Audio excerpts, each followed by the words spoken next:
ஆண்டவர் இயேசு கிறிஸ்துவின் நாமத்தினாலே உங்கள் ஒவ்வொருவரையும் அன்போடு வாழ்த்துகிறேன். இந்த சனிக்கிழமை காலையில் நீங்கள் சுகமாயிருப்பீர்களாக, மன ரம்யமாய் இருப்பீர்களாக. இன்றைய தினத்தில் எபிரேயருக்கு எழுதின நிருபம் 7ஆம் அதிகாரத்திலிருந்து ஒரு சில வசனங்களை நாம் தியானிக்க போகிறோம். இந்த 7ஆம் அதிகாரம் ஆசாரியத்துவத்தின் முறைமைகளை கொண்டு எழுதப்பட்ட புஸ்தகம். இல்லாவிட்டால் மெல்கிசேதேக்கினுடைய முறைமையின்படி என்று ஆரம்பிக்கப்படுகிறது.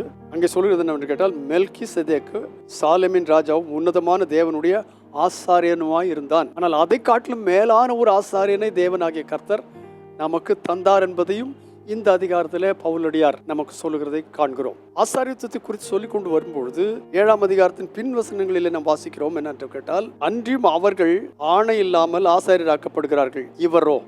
இவரோ நீர் மெல்கிசேதேக்கின் முறைமையின்படி என்றென்றைக்கும் ஆசாரியராய் இருக்கிறீர் என்று கர்த்தர் ஆணையிட்டார். ஆண்டவராகிய கர்த்தரை குறித்து சொல்லும் பொழுது அவர் என்றென்றைக்கும் ஆசாரியராய் இருக்கிறவர். பழைய ஏற்பாட்டின் ஆசாரியர்கள் ஜனங்களுக்காக வருஷத்தில் ஒரு முறை பாவ பரிகாரம் செய்வார்கள். ஆனால் இவர் அப்படி கிடையாது. ஒரு கூட்டம் ஜனத்திற்காக மாத்திரமல்ல, உலகத்தில் உள்ள சகல மனுஷருக்காகவும் தம்மை தாமே அர்ப்பணித்து ஆசாரியனாக்கப்பட்டவர். ஆகினால்தான் அந்த 7ஆம் அதிகாரத்தில் 24, 25 வசனங்களில் வாசிக்கும் பொழுது, இவரோ என்றென்றைக்கும் நிலைத்திருக்கிறபடினாலே மாறி போகாத ஆசாரியத்துவம் உள்ளவராயிருக்கிறார். பழைய காலத்தினுடைய ஆசாரியர்களுக்கெல்லாம் ஒரு குறிப்பிட்ட காலம் அல்லது அவர்கள் மரணம் அடையும் வரைக்கும். ஆனால் ஆண்டவராகிய இயேசுநாதர் ஆசாரியத்துவத்தை பெற்றுக்கொண்ட பிற்பாடு அவருடைய காலம் எப்படிப்பட்டது என்று கேட்டால், இவரோ என்றென்றைக்கும் நிலைத்திருக்கிறபடினாலே மாறி போகாத ஆசாரியத்துவம் உடையவராயிருக்கிறார். அதை காட்டிலும் அடுத்த வசனம் ரொம்ப அழகான ஒரு வசனம். மேலும்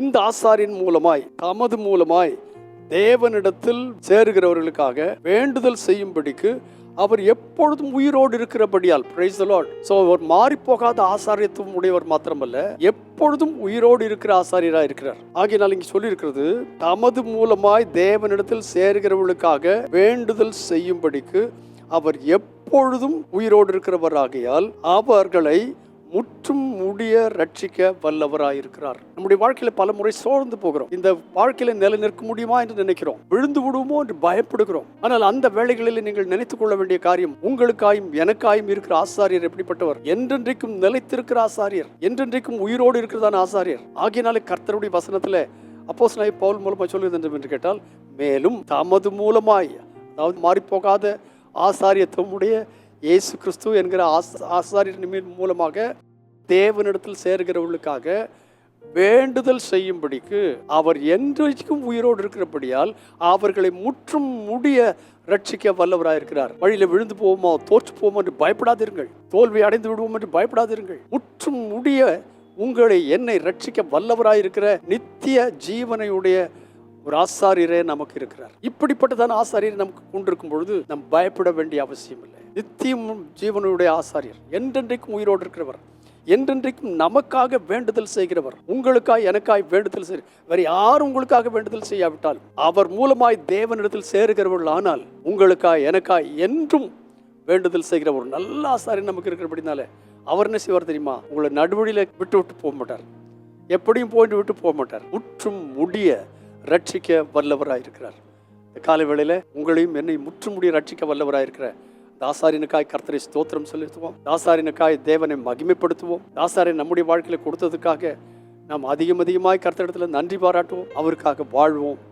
அவருக்கு சாட்சியா இருப்போம். பரிசுத்த பிதாவே, இயேசு கிறிஸ்துவின் நாமத்தினாலே இந்த காலையில் தான் அந்த நல்வார்த்தைகளுக்காக நன்றி.